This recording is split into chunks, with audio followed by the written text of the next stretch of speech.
Hello sportsmen, welcome to another episode of Eric Bunk's Vintage Sportsman. Thanks for watching.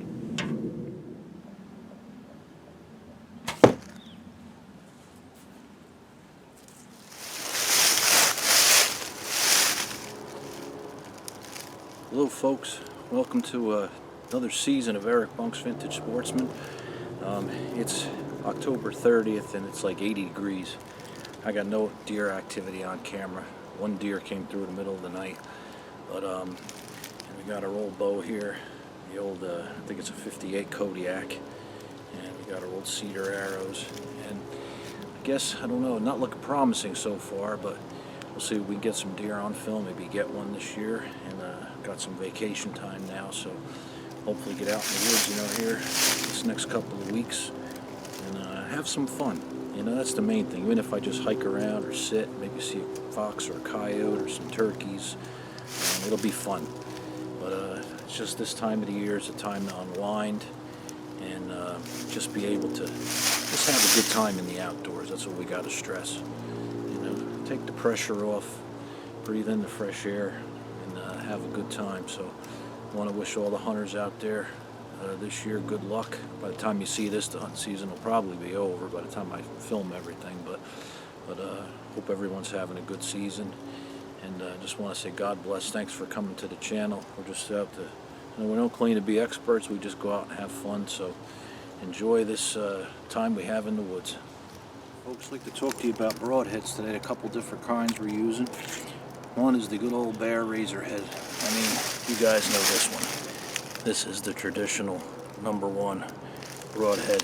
We know that one. That's a good broadhead right there. You file the tip in a chisel in the front and helps it go in the bone better and hopefully split it instead of glancing off if it's pointed. So that's one of the broadheads we use with this particular setup. And then there's the one that I like the best. This one is the Ace Super Express. This thing is a monster. It sharpens real good, 175 grains, and this just is a devastating broadhead. I mean, I used it last year on a deer that I shot, and I mean, you look at that thing and whew, it is just, it sharpens really well. I really, really like it. And it kills the deer quickly and humanely. I mean, any sharp broadhead will, obviously, the right shot placement, but I just love that because I want to do as much damage as possible to make sure that that animal goes down quick and clean. So that's what we're using as far as broadheads on this particular setup. I mean, I have used some other kinds that are actually for crossbows, and they're like almost like an old muzzy, but this particular setup, I like using this with these old cedar arrows. These custom cedar arrows, these things are beautiful. Of course, this is only 37 pounds, this bow, but that's the old Kodiak right there. And it's got the old double shelf on there they made. I believe it's 1958. I think it's 58 or 55, 56. I could be wrong. Back in that era. But this is at least what we're using today anyway, the old snap-on quiver. It's short from end to end. There's this long arm and a short arm. This is the short arm.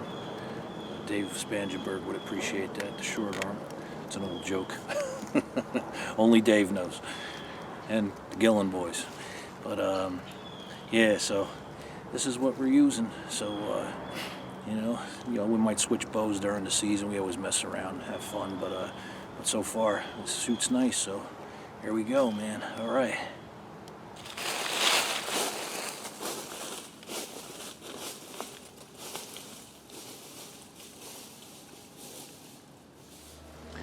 Alright folks, there's a nice trail right here, and this, if you look way back in there, is my blind.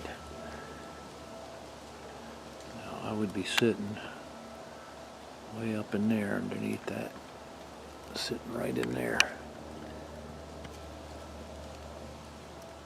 And if you look back here, you have deer coming off that hill. Now I probably got to brush in over there a little better, but there's my walking spot. And I'll show you. Of hopefully the deer would be right here. And I am covered. You just barely seeing the hole back there. But that's a good little blind location. I use this natural cover to my advantage. And here it is, the 30th of October. And this is 80 degrees, and I have no deer on my camera. Just bears and turkey, but when that cold weather gets going, I might be able to call and get some of these deer up in these mountains to come down to my spot. So all I did was just cut up some natural blind material, and there we go. That's my blind. Now, I'm trying some of this Tom Miranda's Hunter Specialties 2 Drop Supreme. I don't have any deer activity, so I got a little trail camera set up. Might as well see what comes in, because I know you probably shouldn't leave this while I'm not hunting, but I have to get something on camera just to see with curiosity, so got it out there. We'll see what we attract, just for fun when we get on camera.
Beautiful night.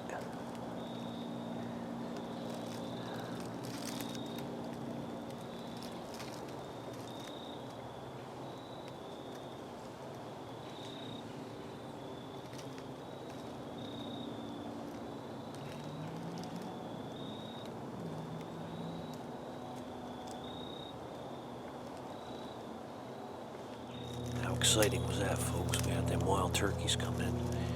That's pretty cool. Now the wind's changed direction. It's gonna spook the deer. It's not even worth sitting. This wind's blowing my scent right towards the deer. So I'm just gonna get out of here before I end up ruining this spot, because that wind's gonna put my scent all through this area, and it's not good. So there's always tomorrow. This is the beginning of the last week of October. So we got time yet, so stay tuned, man. We're on it. Folks, we're making black bear kielbasa tonight. It is a cold, cold night. We got that right on the grill there. That is going to be a treat. Actual black bear, not the brand name black bear. That is black bear kielbasa. That is good stuff.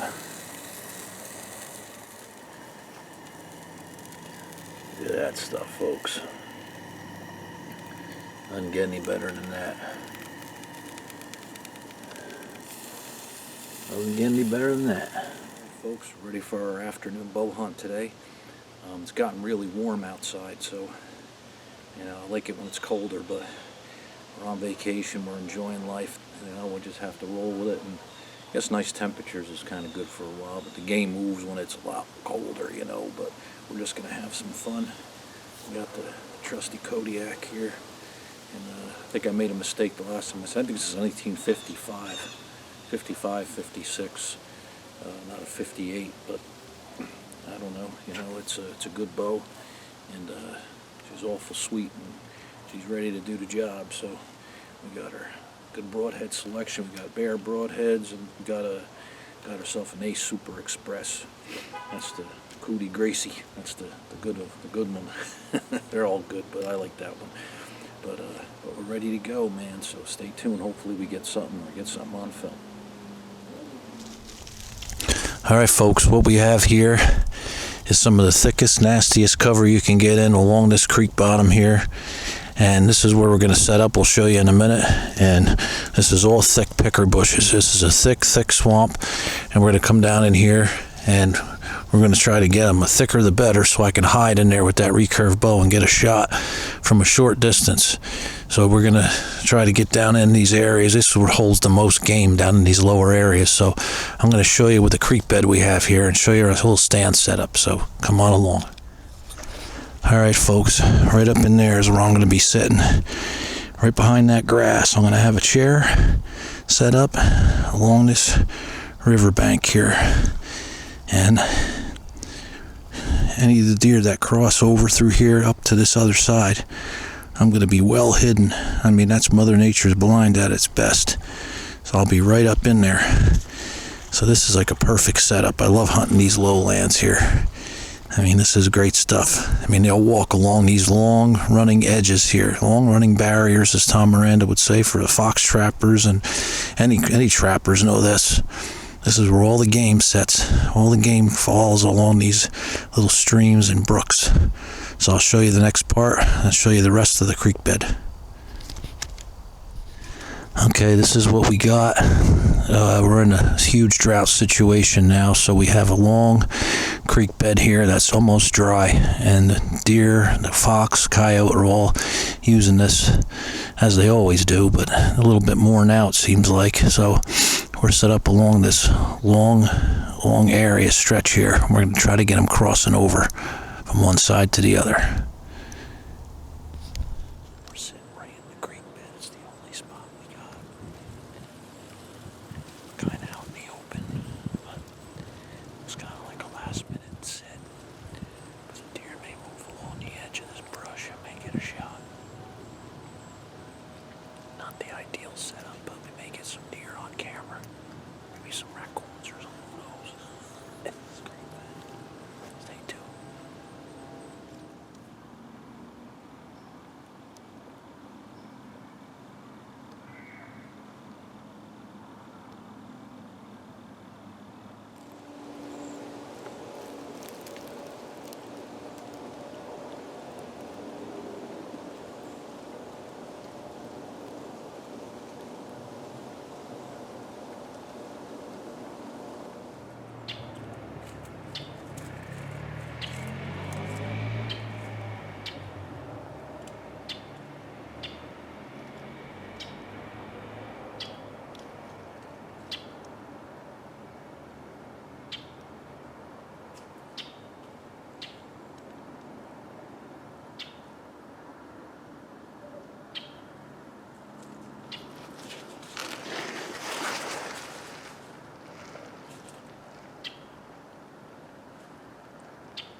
Hello there, folks. We're way up in these mountains now. I have no activity by my stand whatsoever. My blind. Basically nothing. We're in an area of a severe drought, time of just no rain. We've got forest fires on the other side of town raging on. So basically what we're kind of trying to do today is we're going to get way up in these hills, and we're going to grunt and rattle and try to call these deer in.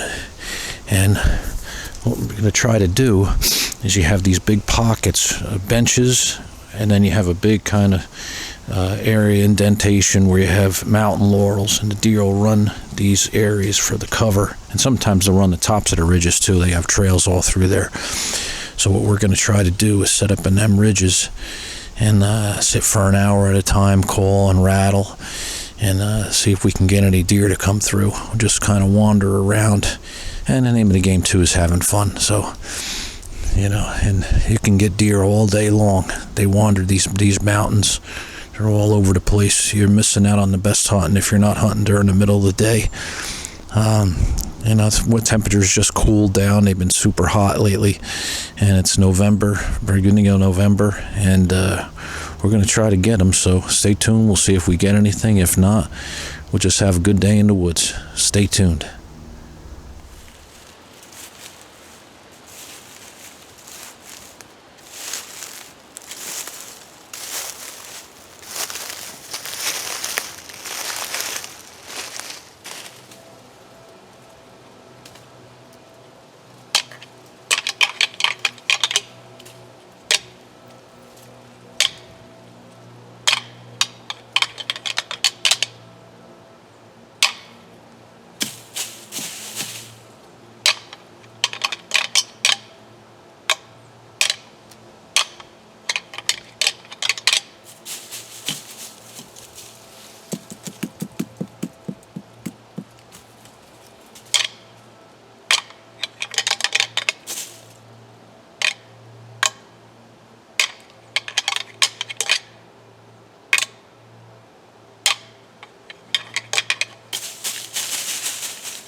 You know, folks, growing up, this was my playground. This was where so many memories took place in my youth.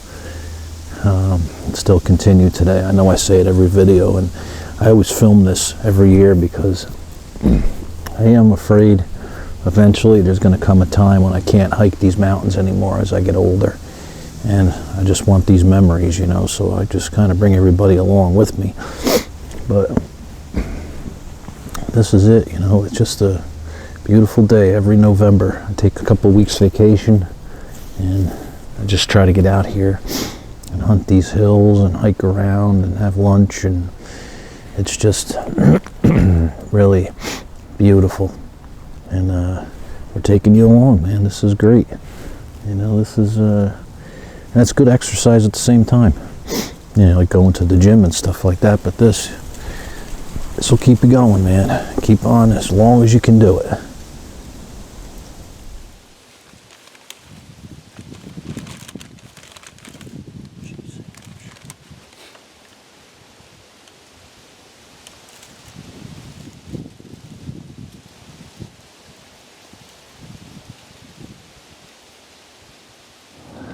Going to Cracker Barrel with these two guys.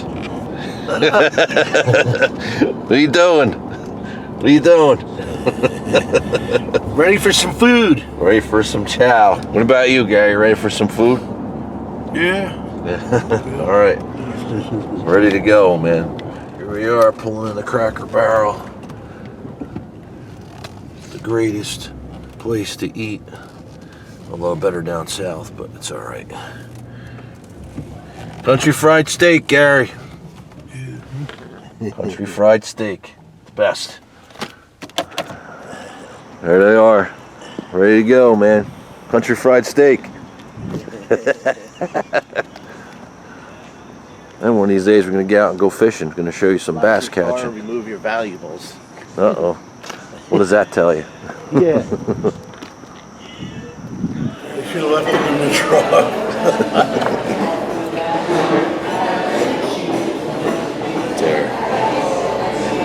There, looks yeah, good. That's the best right there, man. Nothing like Cracker Barrel coffee. It's the best. How is it? Good. Good stuff. I love this place, man. These places are the best. Country fried steak, man. What do you think, Gary? Country fried steak. It does look good, but I can't eat all that food. Good kind, man, right there.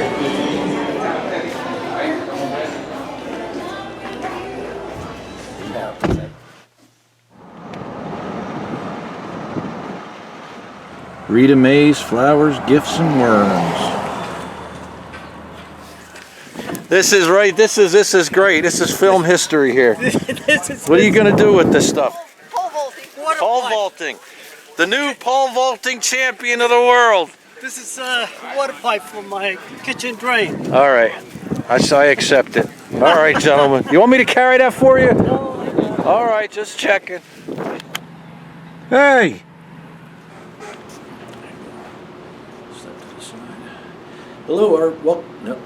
Take two.